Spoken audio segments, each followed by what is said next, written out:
The other thing I'd like to see, and I think we'll see as well, we will see Yuki in this game because it Yeah. could potentially be his last home game. So hopefully Yuki Aw. will come on and score. Almost feel emotional talking Yeah, about it. I know. So I think we'll see. I think we'll see Yuki on the bench, and I think we'll see him coming on.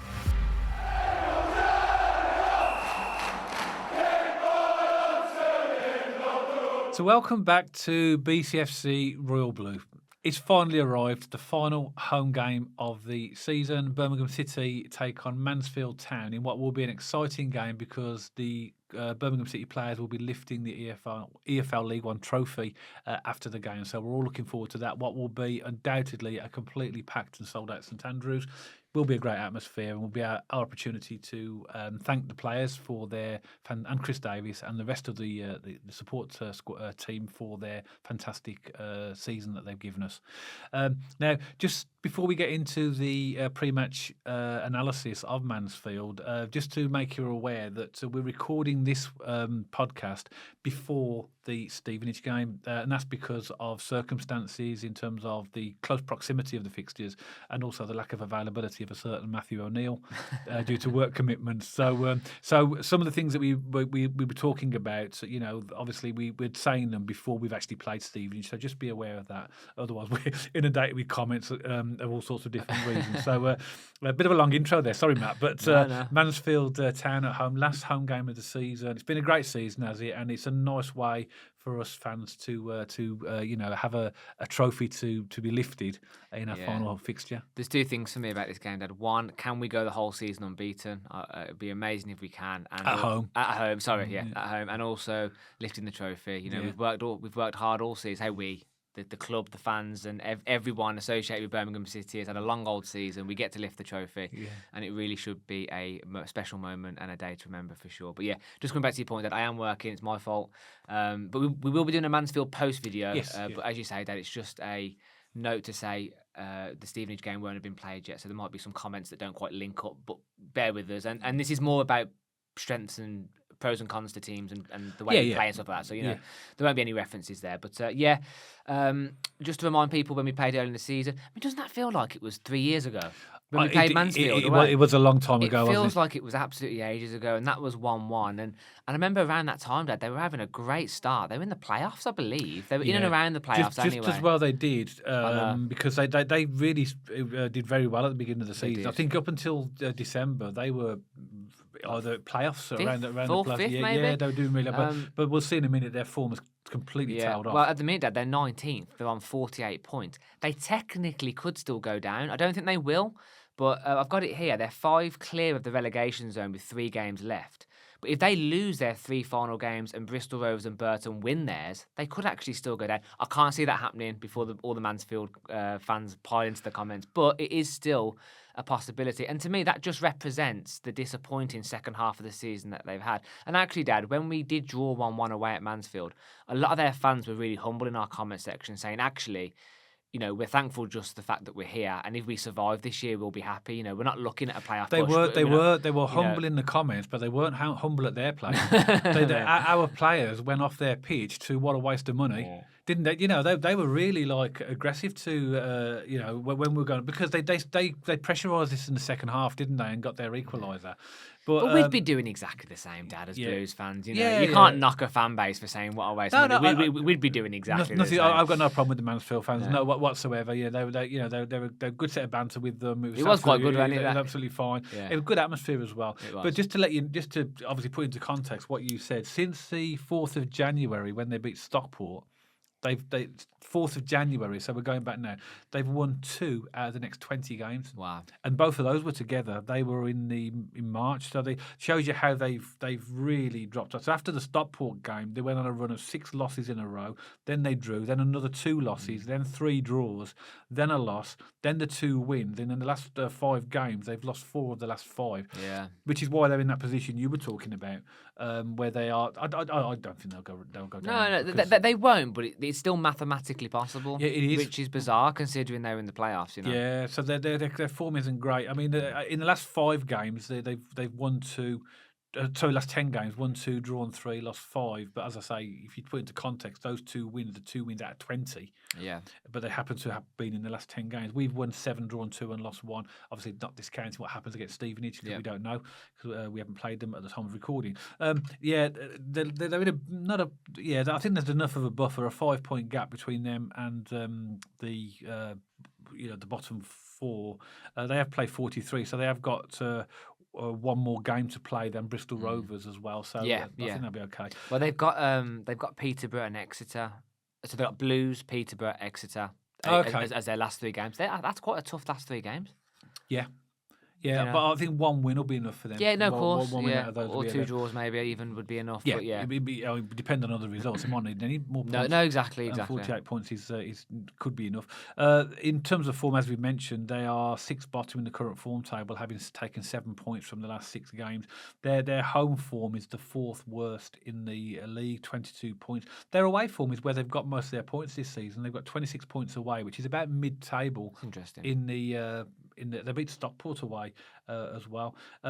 Offensively, they score 53 goals in their 43 games, which puts them just below middle of the table. And defensively, they're about 2/3 down the table, conceding 67 goals in their 43 games. But as I say, they haven't got a great record against teams in the top. In fact, they got a fantastic win earlier in the season when they beat Stockport 2-1 at their place. That is a good win, isn't it? But the only green in terms of the top 9 teams is that, and they beat Bolton 2-1 at home. Every other team from 9th and above, the top teams, we've lost most of them, a few draws in there. In fact, there's a draw against us as well. Yeah. So they tend to have picked most of their points up against teams in the bottom half of the table. Yeah. So as I say, for us, Matt, though, it's our final home game. It's going to be a great atmosphere there. We would expect to beat Mansfield, and let's be honest, this is not about being arrogant. We would expect to beat them, but if they might need points to, in fact, I've already mentioned they do need points just to secure there. Yeah, just to lock it in. And Nigel Clough is a clever manager as well. You know, tactically he knows how to put a team together. They tend to play a 3-5-2 as well, which, as we've seen before with other teams, a lot of teams will try and play that, and that would allow the 5 to transition to a 5 at the back if they need to. Yeah. And you just know that Nigel Clough will set them up to be tough to beat. I think they have struggled with injuries as well, which is why they've been on this really bad run. I think it's typical of a team with the finances that Mansfield have got. If they get a few injuries, they are going to have a few problems. I think that's pretty much why they have had this slump, I believe. They have some slightly older players as well, don't they? Which comes with a lot of positives, actually, a lot of experience. Lee Gregory as an example. I think he's 36. He scored that free kick again. Did, what a disappointing goal that was. I mean, our wall just like the parting of the waves, wasn't it? It went straight through our wall, that did. What I will say, Dad, is they had a real go at their place, Mansfield. Remember, we sat there. I mean, I think a draw was fair, actually, over the course of the 90 minutes. We could have easily lost that. We could have easily lost it, but we could have easily won it because Dykes missed an absolute sitter as well. So, but that's what I mean. On the balance of play, I thought a draw was fair because both teams had chances. But what I would say to them was fair play. They didn't sit back. Also made a few good saves, and they attacked down the left. They had a good couple of really proper chances that they could have won it. But you're right, they didn't sit back. That was the first team where I thought, they're actually having a go.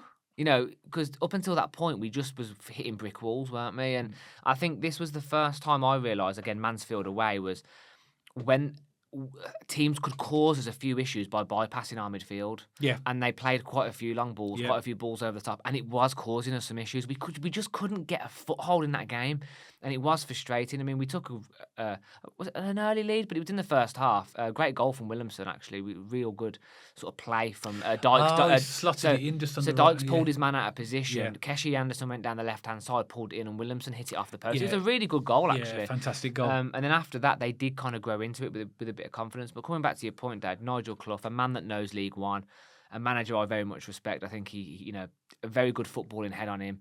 And I think Mansfield over this season, especially in the first part of the season, were very much banking on that experience, that togetherness. They're a unit. They get through games through grit and determination and that battle and that sort of spirit that some League One teams have, don't they? That ability just to grind out and fight till the end. Yeah. But they have slipped in the form table. Their second half of the season hasn't been great. But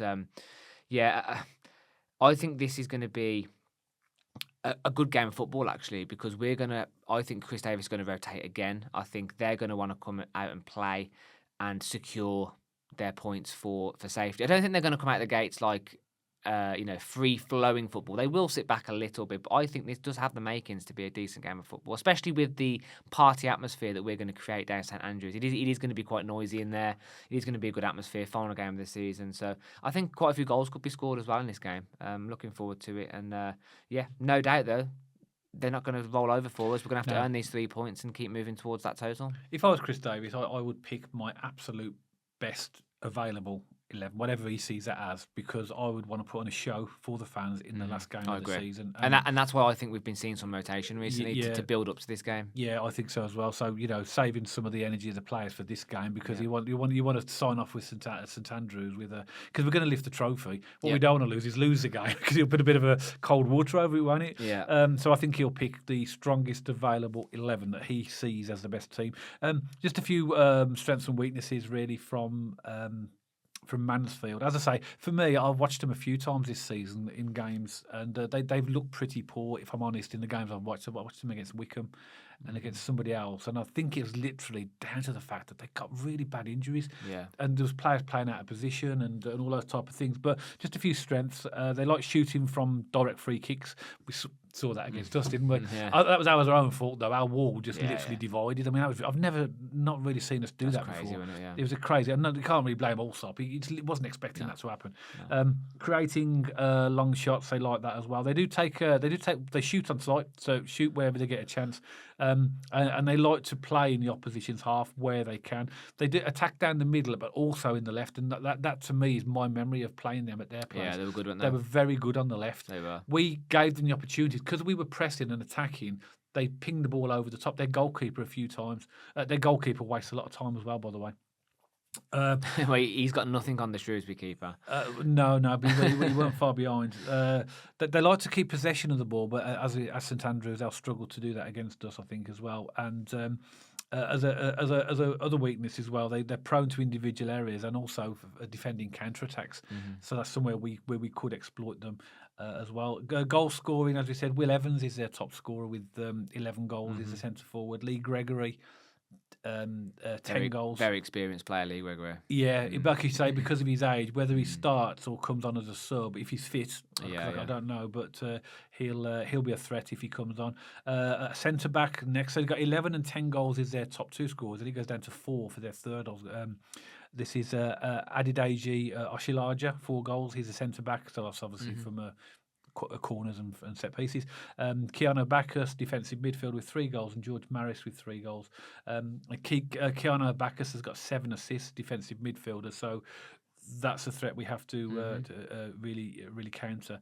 They started the season so well, and when we looked at them early in the season, they played some really good football. So I think with a fully fit squad, they can be a decent League One team, but their problem is strength in depth, and it's like we talked about when we talked at the Stevenage pre-match.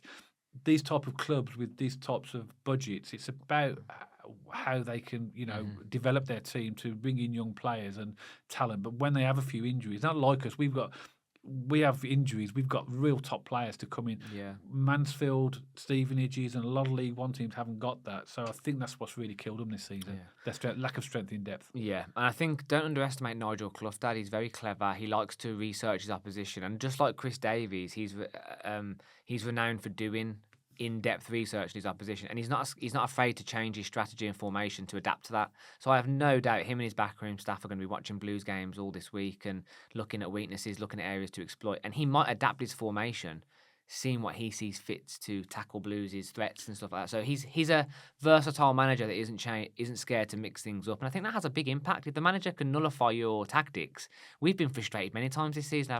We tend to find a way to break through in the end because that's Chris Davies' style. He calls it pounding the rock. But no doubt with his experience, he might look at changing formations and adapting to us. But yeah, I think just on paper, this is a game that Blues should win. But we know football, don't we? Football can kick you in the teeth, can't it? I've no doubt that, as I say, it's going to be a difficult game. But I think Nigel Clough would have learnt a lot from when he played us at their place, because I think they were I think in the first half we were definitely on top and the better team, but in the second half he'd obviously decided his half-time team talk would be more direct. Yeah. You know, they're leaving. You know, he'll be saying to his team they leave spaces at the back when they go forward. Exactly. They leave spaces at the back, so therefore ping the ball. And I think we'll see that again. Their goalkeeper a few times, didn't they? That's where they got their attacks on the left. When we were attacking, their goalkeeper quickly kicked the ball. Exactly. When Laird was forward. Was Laird, I think it was. Yeah, it was Laird. He was forward. It created that space at the back. Now, what we've been doing in games is that Clara has been covering that space when Laird is forward.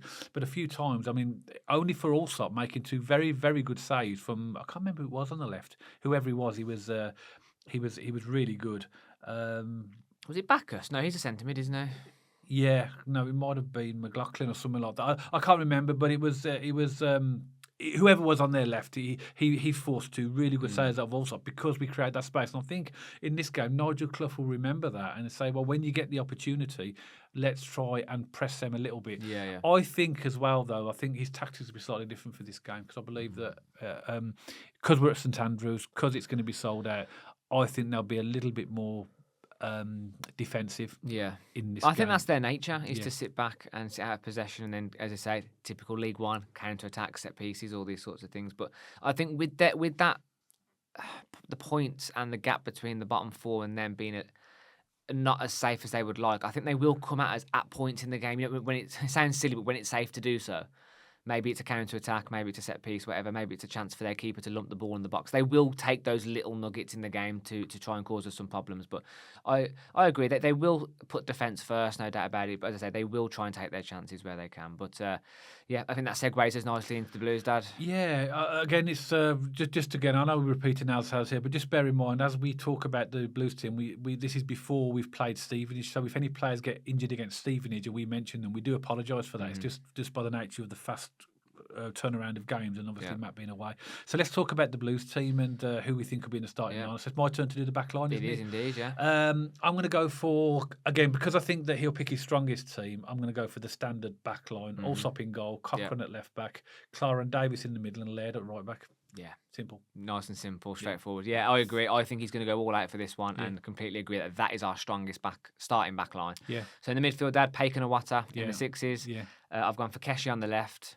And I've gone for Williamson in the 10 and Dowell on the right because that's what I think Chris Davies is going to play. Yeah. And then I think he's going to feed that into Stansfield as well. I mean, could he swap Williamson and Dowell, but Dowell on the 10, Williamson on the right? I don't know what Chris Davies is going to do with that. I just feel like that's what he views as his strongest number 10 and right mid. Yeah, I'll agree with that. I think that's what I would pick as well. Anderson is much better on the left. He's much better on the left. The other thing I'd like to see, and I think we'll see as well, we will see Yuki in this game because it could potentially be his last home game. So hopefully Yuki will come on and score. Almost feel emotional talking about it. I know. So I think we'll see Yuki on the bench, and I think we'll see him coming on. Legend. But I agree with your forward line. If that's our best available players, that's who I think he'll pick as well. So I'm just gonna go exactly what you said. Paik and Iwata in the middle, Anderson on the left. Did you go for Williamson in number 10? Because that's what I think he'll pick. Yeah, I got Williamson on the right. Williamson in the 10, but they are interchangeable. They are. So I prefer Dowell in the 10, to be honest. But I think if you're going to play Williamson, which I think he will, I think that's what he'll do because you can't really put Williamson on the right. No. He's tried that before. That really doesn't work. So I agree with you. So it'll be Williamson in the 10, Dowell on the right, feeding into Stansfield. Yeah, agreed. Yeah, no, totally agreed. So that brings on to a score prediction. I usually go first, so I'm going to point the question to you now. Yeah, well, I'm going to say we're going to finish with a flourish. We'll lift the trophy. We're going to play our strongest team, and I'm going to go for Birmingham 3, Mansfield 0. Oh, very close. I mean, I think almost in a poetic way to end the season at home, I'm going to go for, I think, my most popular predicted scoreline, and that's Birmingham City 2, Mansfield 0. 2-0. Okay. Yeah. So that's pretty close as well. Yeah, but I was thinking about 3-0. Yeah. Only because of the nature of it. Yeah. Lifting the trophy in front of the home crowd, last home game of the season. I think Chris Davies is going to want to do that for the fans. We're going to want to go out with a bang. The idea of it being Yuki's last game genuinely makes me sad because I love the bloke. We don't know. We don't know. No idea. And also, if he does retire or stay on, he might stay on as coaching staff. We don't know what the future holds for Yuki. But the fact that it could be (?) his last home game as a professional footballer for Birmingham City potentially. Yeah, you're right. I mean, it's hard to see hard to know what's going to happen to Yuki because ideally you think I'll give him another 12 months, but he's getting to that stage now where and I suppose from the club's perspective is that is he more value as a give him a contract just to be around the team and just do what he's done this season, come in and is he worth another 12 months? That's for the club to decide. You never know. But didn't you say, Dad, there's no room for sentiment in some No, regards? and in my mind, I feel yeah, you're right. I am being sentimental, and I'd love to see him get another 12 months. But I think Yuki's the exception, isn't he? I mean, yeah. don't get me wrong. We all agree that Wagner and Chris Davis have to be ruthless, but there's just something about Yuki we just love. It's just with signings that will come in to have him there, just to make people aware of the club, the fans' expectations, and just to show him around. To me, he's worth another 12 months, in my opinion, and just to come on as cameo appearances here and there. But who knows? That's what we think, Birmingham City supporters. It should be an exciting day for us to lift the trophy on our own ground and to congratulate and thank the players, Chris Davies, and the rest of the team for what they've done for us this season, got us back to the Championship. So it's going to be so different from our home game last season when we actually got relegated. So I'm really looking forward to it. I'm sure you are as well. Love to know your comments as always. So add a comment below the podcast. Let us know your thoughts on what you think about the starting lineup, maybe a score prediction. If you're a Mansfield fan, we welcome the comments from opposition fans. So add your comments below as well. If you did like this podcast, as always, don't forget to give us a thumbs up. And if you haven't checked us out on our social media channels already, then pop along to our X page and our Instagram page. And if you like to watch or listen to your podcast on Spotify, you can do that as well now. And you'll see the handles appearing on the screen for all of these channels right now. If you haven't subscribed to the channel already, then press the big subscribe button if you'd like to. And if you'd like notifications every time we put a new podcast out, then press the bell icon, which is next to the subscribe button. Hope you've enjoyed the podcast and, really looking forward to this game. So myself and Matt will see you on the next one, all about Birmingham City.